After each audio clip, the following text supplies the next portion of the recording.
Ho, ho, ho. Merry Christmas all. Merry Christmas and welcome back. Well, nearly Christmas and welcome back to another my 12 Days of Christmas Countdown video. Yes, another movie review for you today. Why am I wearing sunglasses? Well, let's find out.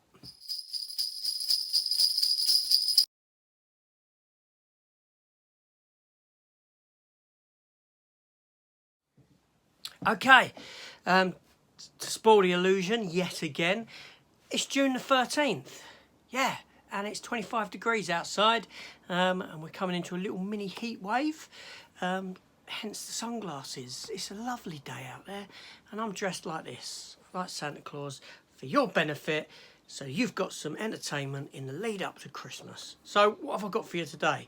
Well, they say that lightning never strikes twice, and they were wrong. Die Hard. No, not Die Hard 1. Let's take a look at the film Die Hard 2. Now, everyone says that Die Hard 1 is a Christmas film, and I did review it last year as part of my 12 Days of Christmas 1 year ago. So this year, why not take a look at the sequel? Is it a Christmas film? No one ever talks about it like that, but it's certainly set at Christmas. There's a lot of snow in it. There's Christmas stuff in it. There's jingle bells in it. Yeah, it's Christmassy. What can I say? There's icicles. There's eyes being stabbed with icicles. How more Christmassy can you get than that? You can't, can you really? So anyway, let's get these off because I can't see nothing.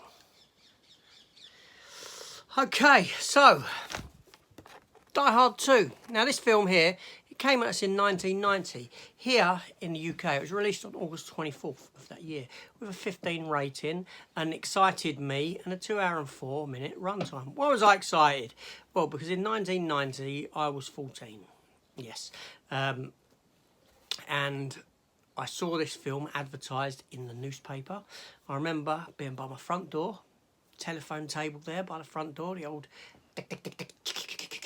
telephones, and I was flicking through a newspaper that was there. Don't know what newspaper it was now, and there it was in black and white. Poster, a little poster for Die Hard 2 coming out in cinemas. I didn't know it was coming out, and then I saw the age rating 15. I was like, mind blown, I can go and see this film. And I did, and I remember going to see it, and I saw it in the cinema up at the Elephant and Castle. Great time I had. I was so looking forward to this film. I really was. I truly was. Now, this film had a budget of $70 million and went on to gross $240 million worldwide. So a fantastic take for this Die Hard sequel that in some territories had the name Die Hard 2 Die Harder. Now, this film didn't see the return of John McTiernan in the director's chair. He was busy directing a submarine film with Sean Connery, so Renny Harlin stepped into the directing duties. Now, Renny Harlin, you will know from films such as Cutthroat Island, that big pirate flop that destroyed the pirate films for ages until Pirates of the Caribbean came along, Cliffhanger with Sylvester Stallone, and Deep Blue Sea, that good shark film, which is a quite good shark film actually. Yeah, this was written by Steve E. D'Souza and Doug Richardson. They'd done the screenplay for the movie, and it was based on a book called 58 Minutes. Yes, wonderful. Now, Bruce Willis obviously returned in the role of John McClane. William Atherton returned as Thornburg. Bonnie Bedelia returned as Holly, not Gennaro this time. She took the name McClane in this one. William Sadler as Colonel Stewart. And William Sadler you will know from Bill and Ted's Bogus Journey as Death. And John Amos as General Grant. Now, there are obviously a wealth of other actors within the movie. Now, like I said, this film is set at Christmas. It's set during an airport. You know the film. I don't got to go through the story because it's essentially a riff on Die Hard 1. Terrorists take control of an airport.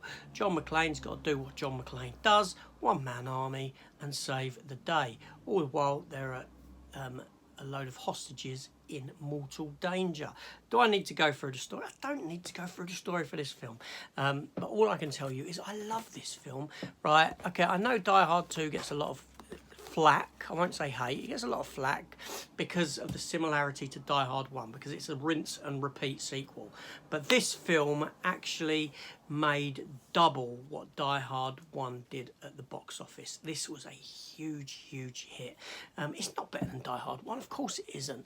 You know, and Die Hard 3 feels fresher, yes, with a vengeance, but this is a bloody good action film from the 1990s. There's no denying it. Yeah, you can say, oh, it's the same as Die Hard. It's a good action film, right? It has everything in it: action, suspense, some humour. It's just a wonderful, wonderful, wonderful film. You know, I mean, it's quite a brave film. It has a huge body count. When that plane, the British Airways plane, flown by Miles O'Brien from Star Trek, you know, when that crashes, killing everyone on board, all them British people, because it comes from Britain, which is where I am, you know, you can't feel a bit like gut hurt. There's a lot of deaths with it, and it's quite bloody as well. Like I said, the old icicle in the eye, wow, fantastic. It's just a really, really good film. Fantastic characters, fantastic motivations. Yeah, it's a bit, you know, it's a bit contrived in places.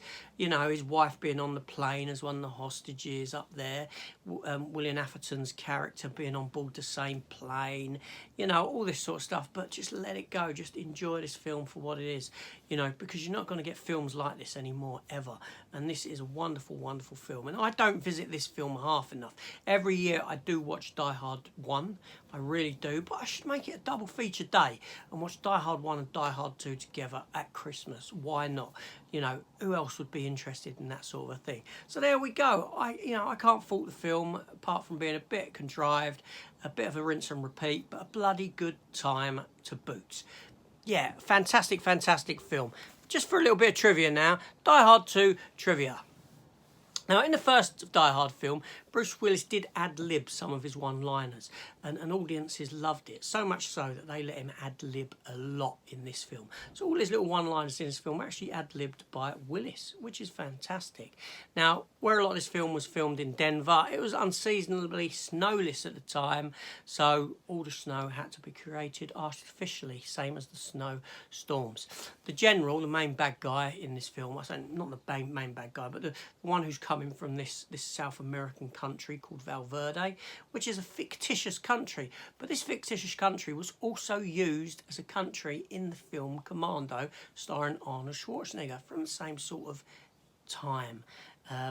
Black & Decker, they were meant to have a scene within this film advertising one of their little drills, only it got edited. Black & Decker weren't very happy, so they sued the for $150,000. They sued the production company, and this was settled out of court. So there we go, just a little trivia for the film. Die Hard 2, fantastic Christmas film. Anyway, this is AJ. I don't want to be kicking around. I'm sweltering in this. It's hot out there, it's hot in here, it's hot in this, it's hot. I'm taking this out off. Damn Christmas. Bar humbug, too hot, but there we go. Anyway, this is AJ. Come back tomorrow for another 12 Days of Christmas and another, I don't know, review. I don't know what I'm going to be doing yet, because I might not film it for a month. Who knows? We'll see what happens. That's me getting ahead. This is AJ. Subscribe to the channel. I hope you're having a wonderful time in the lead up to this jolly season. Well, it isn't jolly at the moment. It's hot. And hopefully I'll see you all again soon. Take care all. All the best. Goodbye.